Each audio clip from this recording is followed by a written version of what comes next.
most of the complaints have been about cost. कि आपका procedure बहुत ज़्यादा महंगा है, कि आप बहुत ज़्यादा charge करते हो. So is there a response to that as to why it is so expensive from Eugenix to get a net? So we have 3 tiers for the cost. The top tier is for him and me because we are founders of the organization and we've been doing for more than 15 years now. So ये जानना जरूरी है कि हमारे रोज जो है 50 से 100 बाल हम कंघी करते हैं, आते हैं ना बाल, तो वो बाल झड़ नहीं रहे, वो बाल के हाँ वो थोड़ी देर के लिए वो हेयर शाफ्ट गिर गया, रूट लेकिन बचा है, रूट से नए बाल फिर थोड़े दिन के बाद आने वाले हैं. Sometimes when it becomes long standing and the miniaturization is advanced and the skin starts showing completely, then transplant is the only solution. We get a lot of women with excessive hair fall and little bit of thinning who wants to do a hair transplant as a quick fix. So we have to take time and counsel them that in their situation doing a hair transplant can be counterproductive. If someone does it at say the age of 40, will this hair last them for how long? If he is 40 but his donor is as thick like mine, then it will last for like maybe 3 decades. Okay. So if it is thinning, I would try my best that that kind of hair would be taken planted, which will last at least for 10 to 15 years. In women, I would say macronutrient protein is a most important component of the diet, which will actually play a great role in maintaining the hair root, hair density, hair caliber, all those things, and also reducing the hair fall. What is your success rate? The survival rates, I would say more than 95% or 95% to 100% if the technique is correct. And if the survival rate is 100%, you should be able to see 70 to 80% of the total transplanted hair at one cross section of time. और आप लोग काफी correct भी करती. I think almost on a daily basis, we must be correcting at least 1 or 2 procedures every day. The difference between a great cosmetic surgeon and a mediocre cosmetic surgeon is only 1 millimeter. Before we begin, let me be fully transparent with you because this is just the way we do things. This conversation is part of a paid partnership with Eugenix Hair Sciences. Now, what that means is very simple. Eugenix is paid to access the platform, but not to influence the content. The questions, the tone, and the direction of this conversation are entirely mine. No one has paid for that. In fact, what's interesting is that they have chosen to come here in the first place. Eugenix didn't want a glossy, scripted brand film. They came here because they want to speak to a smart audience, people who ask tough questions, who think critically, who don't get swayed by surface level marketing. They knew this wouldn't be easy and that they'd have to answer real questions in long form without any filters. And they were okay with that because they believe that they have something genuine to say. And yes, we've chosen to say this up front because unlike other platforms, we believe that you as an audience deserve to know when content is paid for. It doesn't make the conversation any less honest. In fact, it makes it more so. Because here, trust is our currency. So if you've ever wondered about hair transplant, about the science of hair, the risks, the myths, then stay with us. That's what this conversation is about. We're joined now by Dr. Arika Bansal and Dr. Pradeep Sethi of Eugenix Hair Sciences. Thank you both for joining me for this conversation. I've divided the conversation into about 6 or 7 portions where we can actually separate the different parts. I want to start off in my first chapter just talking about what a hair transplant is and who needs it. So my first question to you is, who needs a hair transplant? How do you decide when there is a patient or a candidate who now should go in for a transplant? Thank you so much, Faye. And just the prelude was also, very before we started, the discussion was very genuine and it was so nice. Hair transplant, the process is a cosmetic one that you all know primarily, but there are some medical conditions where some diseases after they have been burnt out. So we do, hair transplant just to cover that. But more or less, as I said, an umbrella of, a cosmetic procedure it would come. Those people who have got a baldness, which is a gradual miniaturization of the scalp hair, primarily in a pattern, either from the front, mid or crown, or maybe all together, that we have been seeing since, ages, that males, they have got a potential chance of becoming bald under the influence of the male hormone. So this is not a disease per se, but when some people, they become conscious about their looks, that affects their confidence, that affects their social positioning, professional position as well. So then those hair follicles or roots on the backside of the scalp, sometimes other parts of the body like beard and chest, they are resistant to the male hormone. They're resistant to the process of male pattern baldness. So when scientifically in expert hands taken from that is the donor area and planted on the recipient area where it is lacking now, if done very, very smartly, then hair transplantation comes in picture, and that is a possibility. In skilled expert hands, it is 100% effective, it is safe, and it can last for a very long period of time. But is there something on a bad transplant that doesn't look good? Yes, actually, yesterday only I was thinking of, there was a very great man who told me, he quoted some, one of the biggest artists in the history. He said that the difference between a great cosmetic surgeon and a mediocre cosmetic surgeon is only 1 millimeter. Hmm. The art is that, it has to be that precise, and no two faces on earth are similar. So similarly, the positioning of the hair on our scalp, every hair has a different characteristic: the thickness, the growth rate, the color, the texture, the angle of exit, everything different. Look at our eyebrows, look at our eyelashes, look at our hairline, look at our backside. So yeah, the team, including the doctor and of course the people they assist him, they all should be aware of that hair follicle, put that in right angle direction and customize that. Then only it will be a pure art form. We both have studied from AIMS in New Delhi. We have done dermatology, we have done MBBS. After that purpose, we did dermatology. Then we are focusing only on hair. And after mastering that, which is continuous, which is also evolving, science also evolving, technology is concepts also evolving. We're part of that R&D that happens all over the world. But this science is very, very fascinating to me, because ultimately when somebody sees himself in the mirror, he should see, he should be very happy with that. If somebody can make out from a distance that he has got hair transplantation done, as you were telling earlier, that hair transplantation like that, Some people you can tell that that is very devastating. That is more catastrophic than baldness. और आप लोग काफी correct भी करते. I think almost on a daily basis, Dr. Arika, me, and other doctors together, we must be correcting at least 1 or 2 procedures every day. Dr. Arika, tell me how what is the difference between, say, sort of a temporary hair fall, a permanent hair fall? Are they procedures you do before you reach the surgical stage? Saying that, okay, let's try these non-surgical procedures and then we will talk about transplant? How do you decide that? Yes, so there's something called hair fall and there is something called baldness.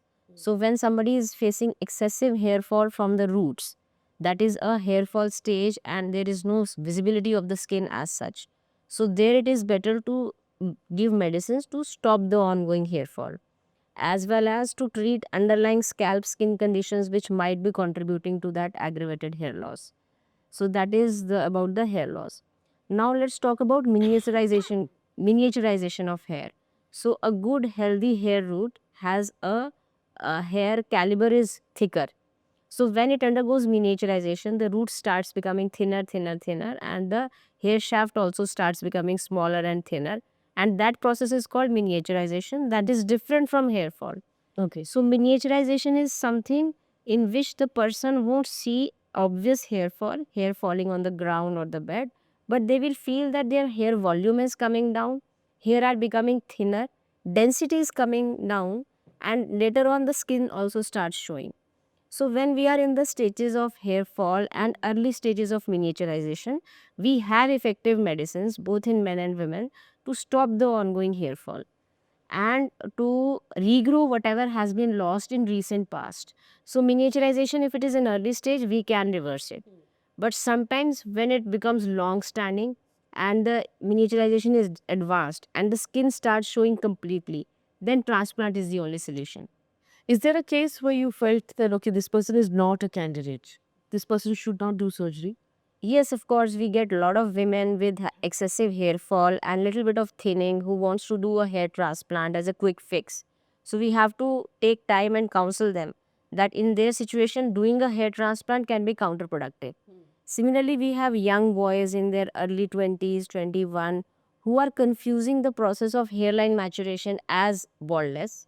So we have to counsel them that, see, this is a transition from teenage to a adult hairline.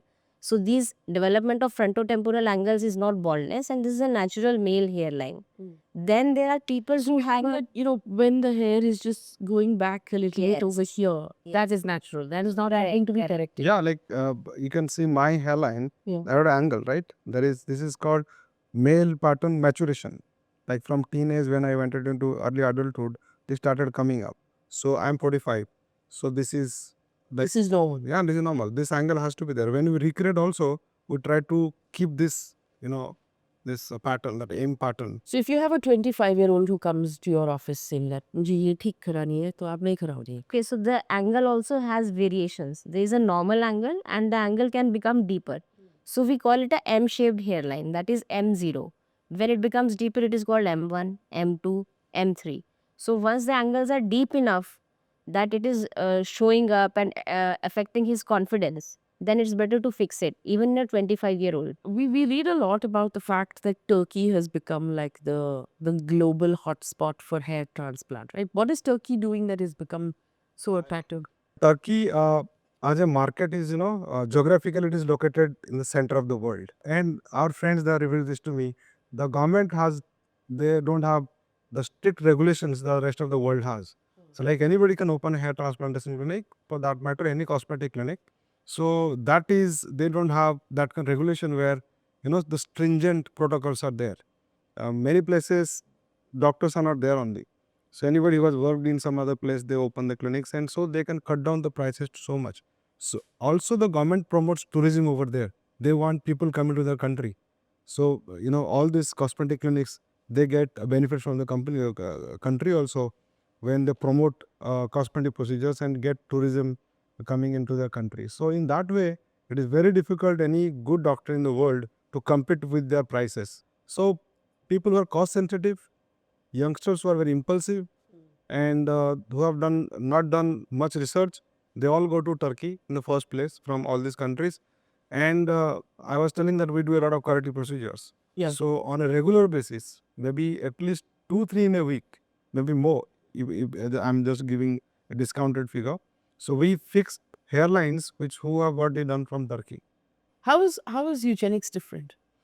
Eugenix is, we have, I was telling you before that I will start from there, that me and Dr. Arika, who founded Eugenix Hair Sciences, we have Dr. Arika has done an MBBS from Lady Harding, one of the most prestigious medical colleges in the country. So the gold medalist. I did my medical, MBBS study from one of the government medical colleges in Odisha.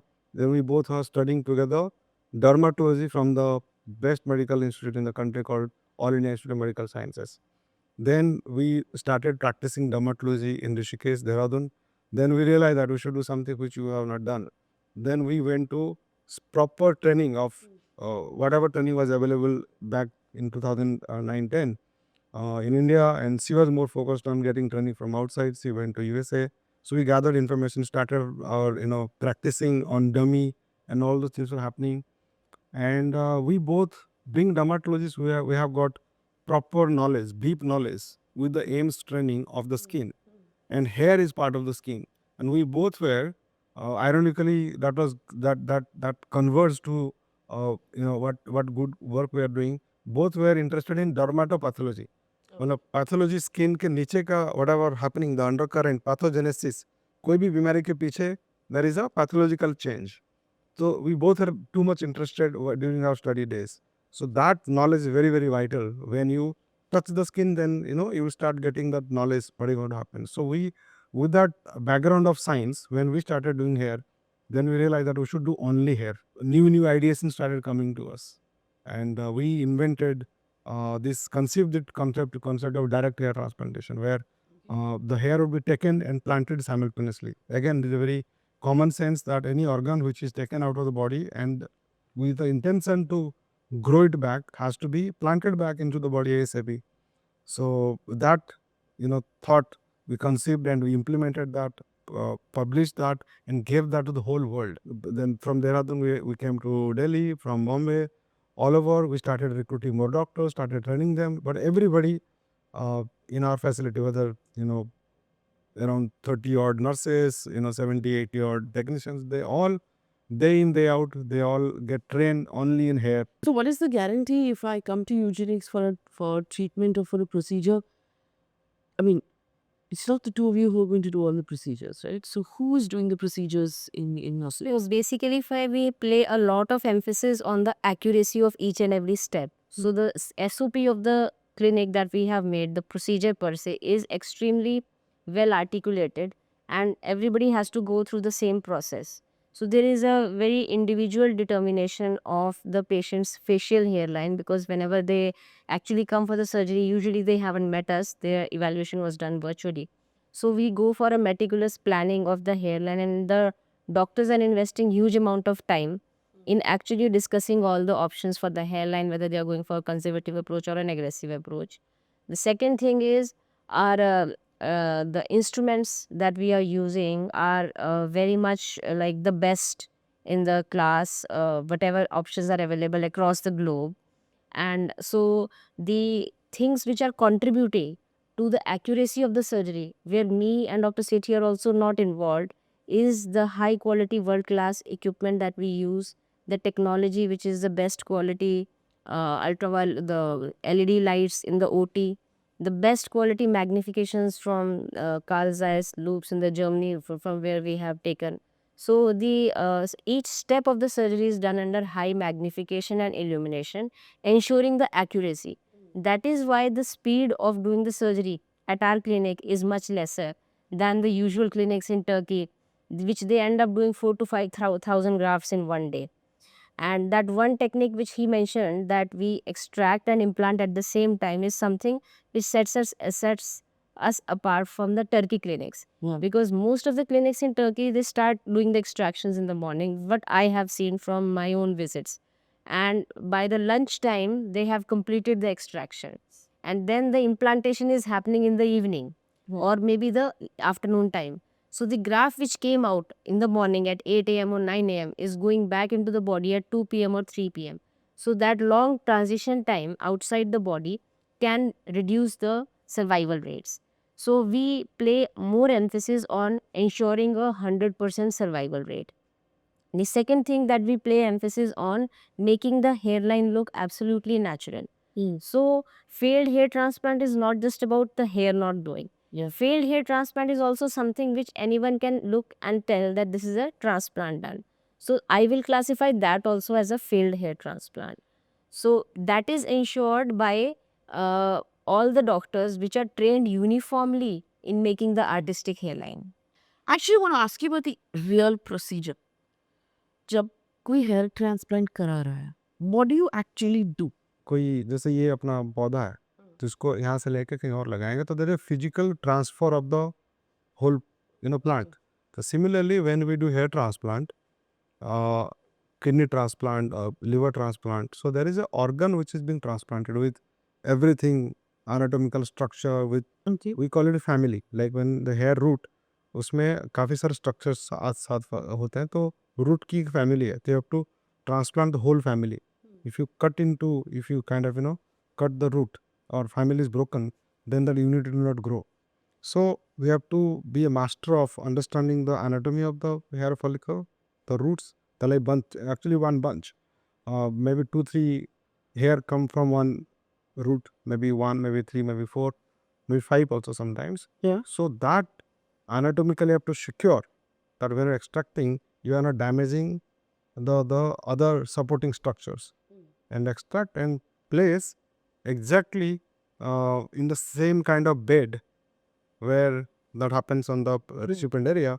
तो thick anatomical जो site है exactly वही plane पे. So if someone has The come plant. to you saying that, okay, I want to fix this hairline, where do you take the hair out of? So the hair on the back side and the front side, every hair has got different characteristic.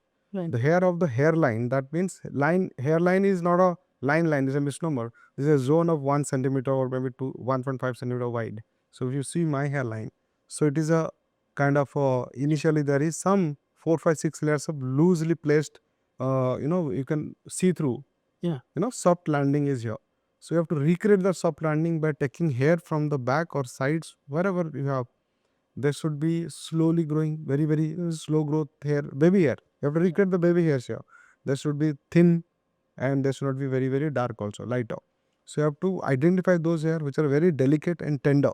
And you have to identify where they are exactly and who would be lasting for a long period of time. So then you have to plant them to create the hairline. Then behind that, you have to plant the hair in such a way that they are in a kind of not crisscross exactly, they're kind of covering each other. And with less hair, they're giving more density. So that is another artistry where with less hair you should be able to create something that scalp is not visible. So it is the art, as I said earlier, for the hairline, and every hair that you go from the center to the sides, they have got different exit from the scalp, different direction also. So sometimes the maximum time that I spend on hair restoration on the patient is thinking of I have a studio like yours, in everywhere, Bombay, Delhi, Hyderabad. So there all the doctors were the same kind of training that we spend the maximum time there. First, how we intuitively understand what would suit him the most, then how much hair we are left with, what is the master plan for this patient. If somebody is 30, then what is going to happen when it will be 40, 50 also. Somebody 60, how much hair we have left, what we can deliver. We should not be over promising. So is a hair transplant procedure permanent then? If someone does it at say the age of 40, will this hair last them for how long? So everybody's donor is also differently sensitive to the male hormone. Like my donor, I'm 45, if somebody can take my picture from back, this looks very kind of permanent. There is no sign of miniaturization here. Of course, aging is happening, so my hair is thinning a little bit. Individual shaft is thinning because of aging, senility. But more or less, this is not undergoing any miniaturization. But some patients who are extremely bald, this is also affected of baldness to some extent. So when the hair is taken, planted somewhere and it grows, I cannot guarantee on that patient that it will be lasting forever. If he's taking medication to prevent the ongoing baldness, that might last for a very long period of time, but we call that very long term, not permanent. However, somebody who is like more than 50, 55, then the scope of baldness also comes down. Then as a doctors, when you're touching body, we should not be saying that guarantee. We should say in our experience, it can be long term, it can be looks like there is chances of baldness are not there. So Long guarantee is how many years? if it is more than 10 years, then it is good enough for me. Okay. Yeah. So someone in their 40s who does a hair transplant can hope to, if it's successful, have this hair for the next 10 years. No, Faye, I'll just elaborate a little bit further. If he is 40, but his donor is as thick like mine, then it will last for like maybe 3 decades. Okay. So if it is thinning, then I would say I would try my best that that kind of hair would be taken and planted, which will last at least for 10 to 15 years. So 10, 15 years to anyway hona hi hona chahiye, nahi to he will not be happy. लेकिन आपके procedure के अंदर भी there's FUE, there's FUT, there's DHI. What is the difference between all of these things? So FUT is the oldest, I would say, the hair transplant technique in which the extraction of hair from the back is different. कि बाल पीछे से निकाले कैसे हैं उसके technique के ऊपर नाम रखा गया है. तो FUT में एक स्ट्रिप निकाला जाता था पीछे से, which was almost 1 to 1.5 centimeter wide, and it will extend from 1 ear to this ear. So it was a really long strip. And then it was closed with putting stitches. Okay. Now that's a strip which was extracted or dissected into multiple single hair root follicles under a microscope. Okay. And then those hair were implanted onto the front. So this used to be much more invasive because पीछे sutures लग गए और एक permanent linear scar पड़ गया which was hidden by the long hair. But if done that correctly, that technique is also successful and will give you a good nice bunch of hair in the bald area. Now the other technique, the FUE, उसमें हम क्या करते हैं कि single hair हम पीछे से extract करते हैं और single लगाते हैं. So initially this idea of FUE was not well accepted in the hair transplant world because वो बोलते थे इतनी मेहनत कौन करेगा जहाँ हम सारे बाल एक ही स्ट्रिप में निकाल सकते हैं एक ही गो में within 15 minutes. आप एक single निकालोगे तो मेहनत बहुत ज़्यादा लगेगी. But what we found in our hands that the single extraction method was giving us better kind of results. And that is why we switched to FUE. And when we were doing FUE, this idea came to our mind that why to extract first? Why not to implant them simultaneously? So a traditional FUE has 3 steps. One is extraction, second is slit making, and third is implantation. We decided to change the sequence of events. We'll first make the slits, and then we'll do extraction implantation simultaneously, which was called DHT, which is direct hair transplant. So it's not a different technique but a modified version. Okay, so FUE in the end is much less invasive, doesn't require any stitches, and there is no linear scar at the back of the head. So that's the one that you recommend. Correct. Yeah. What is your success rate? Success rate is something कि हमने कितने बाल लगाए और उसमें से grow कितने करे. Yes.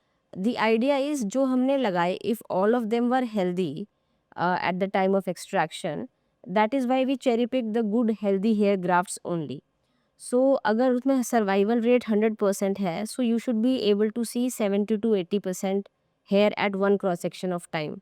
क्यों आप बोलोगे कि अगर 1000 लगाए हैं तो क्यों 1000 के 1000 नहीं दिख रहे हैं, क्यों 700 से 800 ही दिखेंगे?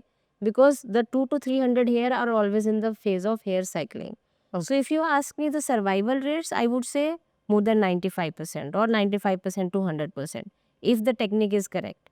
And if the survival rate is 100%, you should be able to see 70 to 80% of the total transplanted hair at one cross section of time.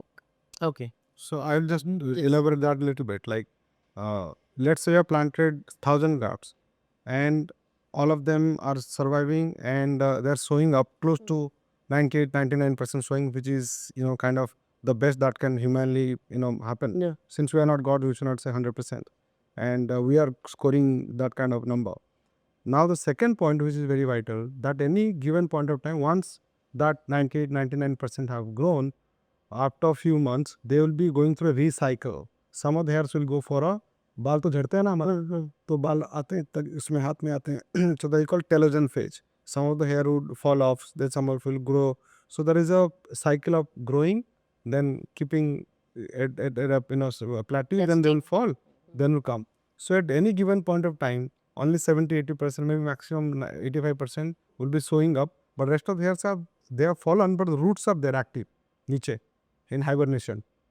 And when their turn will come, let's say after 7-8 months, then again they will shoot a new hair follicle. So ये जानना जरूरी है कि हमारे रोज जो है 50 से 100 बाल हम कंघी करते हैं, आते हैं ना बाल, तो वो बाल झड़ नहीं रहे, वो बाल जो है, हाँ, वो थोड़े देर के लिए वो हेयर शाफ्ट गिर गया, रूट लेकिन बचा है, रूट से नए बाल फिर थोड़े दिन के बाद आने वाला है. What is the risk of doing this procedure? Because it is, at the end of the day, a surgery. There is anesthesia involved. Yes, it's true. The risk can be add kind of dreadly as deaths also. Recently you are talking Yes. about the Kanpur cases and all. So for our audience, there was a case of a 37-year-old man in Kanpur who had gone in for a hair transplant and then developed some sort of complication and then passed away. Next day is self-heal. Yeah. So Faye, these kind of cases are coming up, not only the recent one, in the past also in Hyderabad, in some cases in Bombay. Hair is part of skin. Skin is the largest organ of the body, and skin is part of the whole organ system. The skin is the reflection of internal organs. Right. Like if there is some issue in liver, there will be skin signs. Now there will be anything else happening in the other organs, then there will be some sign and symptom on the skin. That means they all are interrelated. So you should be a master of medical science. First MBBS में आपको सारे organ की पढ़ाई होते हैं. You understand pharmacology, you understand drugs, you understand what are the side effects. वो basic एक पढ़ाई होती है ना MBBS की. Yes. All over the world basic वही होती है शुरू में. Then you become a specialized doctor. Then when you practice on skin, then skin ही इतना vast है कि 3 साल की MD की पढ़ाई है इसमें.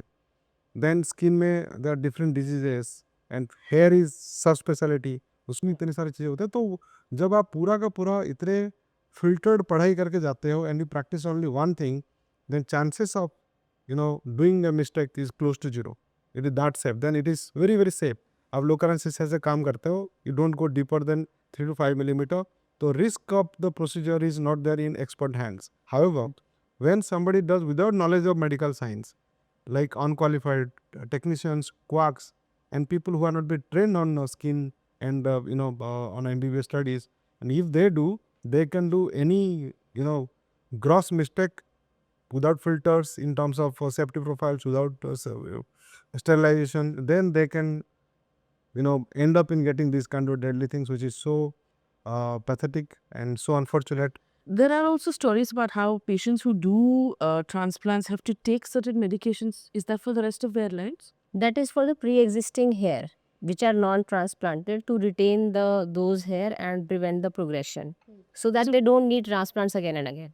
No, फिर जैसे मेरे बाल है ना, मेरे like I got a family history of baldness. मेरे father grade 7 bald थे, मेरे नाना जी मतलब both maternal side paternal side मेरे grade 7, that is maximum baldness that a man can have. I started thinning when I was 33, 34. Then I started taking the preventive medicines. So now my cousins, they all have started thinning big time. Yeah.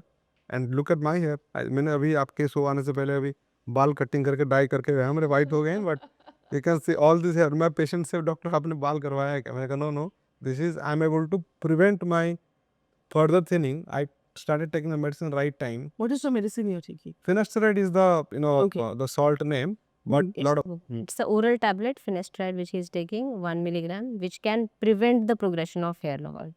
So that is something we recommend to patients so that they don't need transplant again and again. So After every few years, they should not be coming for. What are the side effects of this medicine? Side effect potentially सारे दुनिया में जितनी दवाएं हम लेते हैं, खांसी जुकाम की दवाइयों को भी साइड इफेक्ट होते हैं, हो सकते हैं. तो but then you have to see what are the risk that you can handle, what are side effect that you can handle. Is it known to us और not? This finasteride tablet is there in for like 40 years. More or less we know a little bit of side effect here and there can happen, but that is such a rare phenomena that the chances are so low that me and Dr. Arika, if I am sure she will agree, since 2008-9, maybe not more than 3-4 patients we have truly encountered who are side effect, true side effect. ऐसे वो 900 को बोलते हैं कि आपने सुना और फिर आपको साइड इफेक्ट हो गया. No. सो बट ये दो दवाई के बारे में जो मैं बोल रहा हूँ, इसको Side effects क्या होते हैं उसके? some people experience decreased libido, some people feel like low mood, ऐसे होते हैं. बट ये पूरा ये ड्रग लेने से पहले आपको it should be prescribed by a doctor, वो डर्माटोलॉजिस्ट हो, or somebody who is practicing only here. They are or this drug is used a lot in by urologist for enlarged prostate. Yeah. So तो ये doctor की prescription भी होना चाहिए. Social media देख के नहीं, सोशल मीडिया पढ़ के डरने की भी जरूरत नहीं है. Let your doctor prescribe it and you take it and be under this a proper medicine. तो आपको ओवर द काउंटर मिलेगा भी नहीं और लेना भी नहीं चाहिए. और आपने बोला था कि there are lots of vitamins that you can take to sort of look after your hair. What are the vitamins that you would recommend to? They're like for general well-being, like हमारे body के लिए general wellbeing के लिए if you take some extra dose of vitamins to the body, सारे organ को भी फायदा होने वाला है. Similarly हेयर को भी फायदा होगा. So it is a cocktail of multivitamins. Everything has got some आजकल तो बहुत मिलते हैं. So vitamins, there are a lot of vitamins which contribute to a healthy hair root. So we classify vitamins and minerals as micronutrients. More than micronutrient in women, I would say macronutrient protein is a most important component of the diet, which will actually play a great role in maintaining the hair root, hair density, hair caliber, all those things, and also reducing the hair fall. So usual Indian vegetarian diet is very less in protein. So someone should pay as much attention to their hair, their dietary protein for good hair as much they pay attention to protein in the gym. So when they go to gym, they make sure that they are taking adequate amount to build up the muscle. Same amount of protein they require to maintain your hair also. So that I would say is the most important. If the dietary protein is accurate and correct, then yes, micronutrients can help. But if they are just taking vitamins, tablets and all those things, they won't help alone. Regarding the risk and complications, I want to elaborate some points basically. Basically, to reduce the risk of any kind of mortality and morbidity due to hair transplant, we should undergo a good physical general examination so that we have to rule out underlying drug allergies, Yeah. food allergies, because unknown allergies can lead to severe complications in intra-op and post-op period. Then compromised heart conditions like patients having reduced cardiac output, cardiac arrhythmias should also avoid surgeries. Okay. And then there are people who are taking some cardiac medications to reduce the clotting. So those patient could also take a particular cardiologist clearance, and their surgery should be done under adequate amount of precautions. Maybe they should have a standby anesthetist during the procedure to prevent any kind of complications. Then their blood pressure and blood sugar also should be totally controlled. So a hypertensive or a diabetic patient can do the surgery provided it is fully under control. There are people who say कि नहीं मेरी इस दिन छुट्टी है बस जैसे भी करके उस दिन से कर दो. तो it should not be done like that. A lot of times people don't tell कि उन्होंने कराया है. So then they're looking for a way कि छुट्टी में खत्म करके then I can go back to work. No one will know. So recovery is actually 1 week only for the actual wounds to heal. But usually these days everyone is working from work from home. So they can resume work from home within few days itself. Okay. But complete healing, everything happens in 1 month, in 1 week.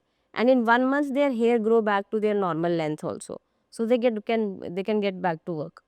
So do you, in your recent memory of cases that you have done, is there any case that you remember specifically for being extraordinary that you could share with us? Actually, every person, every patient is different. The challenges are different, and that actually keeps us going also. I would say क्योंकि अभी बोनी कपूर जी का हमने procedure किया था recently, तो that was वो इसलिए procedure नहीं करा रहे थे, उनको इसके ऊपर प्रोसीजर के ऊपर ट्रस्ट भी नहीं था एक दूसरा कि होगा नहीं होगा, एंड उनको क्लीनलीनेस चाहिए, ऐसा क्लीनलीनेस ही शुड बी. उन्होंने 2-3 जगह इधर हेयर ट्रांसप्लांट कराने कहीं गए, मतलब इन लोगों ने उनका अप्रोच भी करा था उनको करेंगे, और including Dubai and all, but somehow he was not impressed with the cleanliness of the facilities. Then हमारे जब lot of people have given him that doctor Pradeep doctor Arika के रेफरेंस उनको मिला, तो then he send his people first कि इनको washroom देख के आओ, पहले इनके क्लिनिक देख के आओ, इनका बॉम्बे सेंटर देखो, दिल्ली सेंटर देखो. तो उन्होंने पूरा वो होमवर्क उनसे करवाया. Then he came, of course he had a big head, बड़ा हेड था उनको, एरिया था. So and bony ji is बोनी जी हैं, तो अपने टाइम पे मतलब आएंगे करेंगे, but it was very very fun. For 3 days we did around 6,700 grafts. He is a great case study. He's around 69, 70, and not only the hair, the chest he has, the fitness. So that was a amazing case study for a lot of people. So that the most recent one, I would say this. There are many. So I looked through your Instagram handle और अब हमने research में देख रहे थे कि कोई complaints आया कि आपके खिलाफ. Most of the complaints have been about cost, कि आपका प्रोसीजर बहुत ज़्यादा महंगा है, कि आप बहुत ज़्यादा चार्ज करती हो. So is there a response to that as to why it is so expensive from Eugenix to get it date? So we have 3 tiers for the cost. The top tier is for him and me because we are founder of the. We are the founders of the organization, and we've been doing for more than 15 years now. Then there is another tier for more experienced doctors who are having an experience of 6 to 7 years, who are working with us only and doing only hair transplant. Then we have the third tier where we have the doctors who are having experience of up to 2 years. Yeah. So the classification is only on the basis of experience. The instrumentation, technology, and the technique remains the same. So if somebody has to do just the front, let us suppose, and they need some 1,500 or 2,000 grafts, so they'll be spending around 2 lakh rupees to fix that, and that will be a 1-day procedure. Yeah, so that is, if somebody really wants to change the look, then at a maximum 2,000 grafts are enough. So in our hands, 2,000 grafts, and some cheaper clinic, they will put 6,000 grafts for the same area. They would charge much lesser. Then definitely it sounds like they are cheaper per graft, but ultimately they planted more grafts, and the grafts are lost from here, and they have grown here also, and they're unruly. They're not looking natural. So we have a lot of justification for that, and people opt for, and we rather, and as Dr. Arika said, all these doctors have been trained by us. They use the same facility, similar instruments, and everything is same, and they are directly under our eyes, and ultimately all the responsibility is ours. So anybody who comes to Eugenix, they get the Eugenix SOP. I've seen that also you use influencer marketing a bit. Do these influencers get in return, are they getting paid to mention your product, or are they getting discounts on the services? Through influencers, We like to spread the message out that the science, that this is a education platform also. It has happened organically.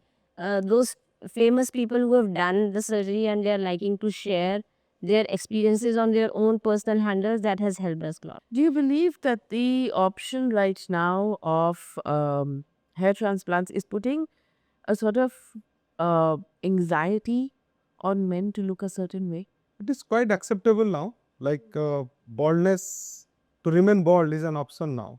That means you can choose to If not. you have the money. If you don't have the money, then it's not an option. But I think fair bald, the lowest package that ours is, and we do a lot many other ways. The cost comes down. Somebody collaborates, some does something, and we do a lot of pro bono surgeries for girls. It is not that every patient is paying so much of money. Baldness is not a disease. If somebody wants to get it done, I think he works for it, then he can get this cosmetic procedure done, and it is I think I would say for most of the Indians it is affordable now. Tell me 3 myths about hair transplants that you want people to be clear about. So number one is that hair transplant is one-stop solution for all hair issues. Absolutely no. It won't stop the ongoing hair loss, and it will you will have to take care of other things like your diet, sleep, and other lifestyle factors along with the medications to retain your pre-existing hair.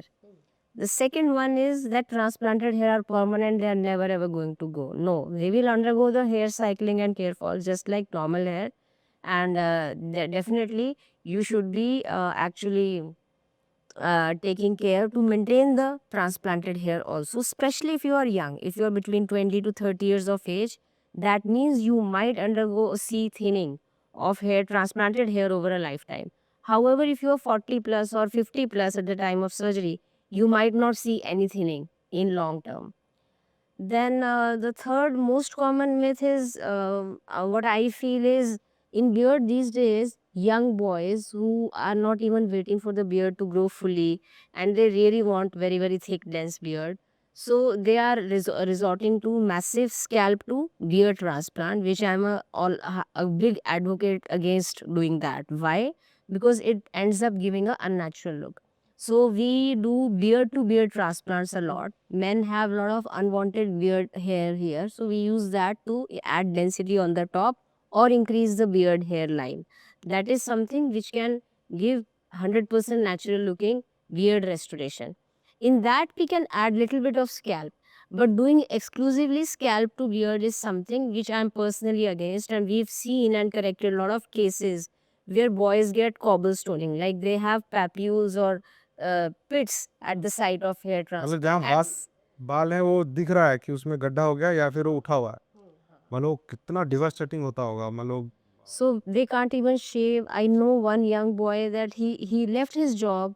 He was hiding at home and was not meeting anyone अभी recently because of the beard restoration. Yeah. And then we had the difficult job of getting rid of those hairs. So he said कि मैंने बहुत गलत decision ले लिया. मैं बिल्कुल अजीब भालू जैसा दिख रहा हूँ. अब मेरे को ये बाल हटाओ आप. तो हमने हटा के उसको we brought him 50 to 60% closer to natural. एक बार में वो भी वो जो दाने हैं उनको हटाना बहुत मुश्किल हो जाता है. जो उठे हुए दाने हैं यहाँ पे वो बन जाते हैं, तो वो शेव भी कर लेगा तो भी वो दिख रहा है. So he was much better off without the transplant. I will get it done and I will get it done with so and so. How do you choose? What is the criteria of that? हाँ मैं हमने slogan रखा हुआ है, do it once do it right.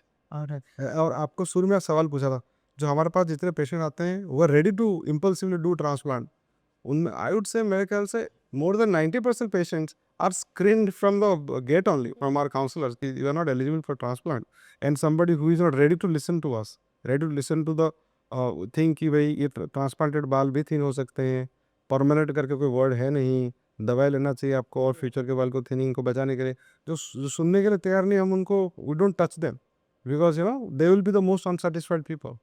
So when you're doing the work, what are the unique challenges that you're facing compared to or alongside your competitors, or in actually doing these procedures medically? I would say coming to the medical challenges, actually the main thing is educating the patient. That is the most vital thing. Educating the patient about the potential chance of taking the medications, and how long the hair is going to last, what is the what is doable in terms of what is practical. Yeah. So that is very important, and people who are not ready to listen to that in their own fancy things, they are seeing on Insta picture, they are seeing turkey pictures, they all in there, the celebs who have put a lot of products and they are groomed and looks like so dense and all that. So there is the main challenge. I would say like 70-80% of our energy goes into educating the patient on those things. The normal kya hai, or every celeb looks in a lot of hair because they put a lot of lot of powder into that, products. तो उनको समझाने में वो हमारा challenge रहता है क्योंकि medical science we are mastered that, and we try to bring the patient where he understands that this is doable, this is not doable, and of course we tell that you can top up the procedure to make it more denser later on, and most of the time that is not needed, but however if you want to, then you can do that also. And then the competition, the challenge for competitors, I would say, I never felt any competition from anybody in this country or in the world, because since the very first day, we are competing with ourselves on a daily basis to improve on a daily basis. We have a huge team, or we have got like more than 10 doctors now, nurses, technicians, then people who represent us in terms of counselors who talk to the patients, and to people who create content also. So they all they all have so much of manpower, including people who take care of the facility, take care of the website. तो उन लोगों को उनको train करने में आप उसी में ही we are competing with yourself on a daily basis. We are constantly doing R&D. So daily I know that I can improve. I can do much better. The nurse can do much better. तो इतना that self competition इतना है, can never felt competition from anybody. And when the whole world says, including the forum moderators from all over the world, Western, including Melvin Lopez, who came to us for procedure. And when other hair transplant doctors in the West, LA, New York, they send their patients to us saying that, only this can be fixed by Dr. Pradeep and Dr. Arika. Okay. Then you know that, you are in the right path. We have done more than 1100 doctors who came to us as patients from all over the world. Mahabharat में बोलते हैं कि आप ना उत्तम बनने की कोशिश करो रोज try to become better, compete with yourself.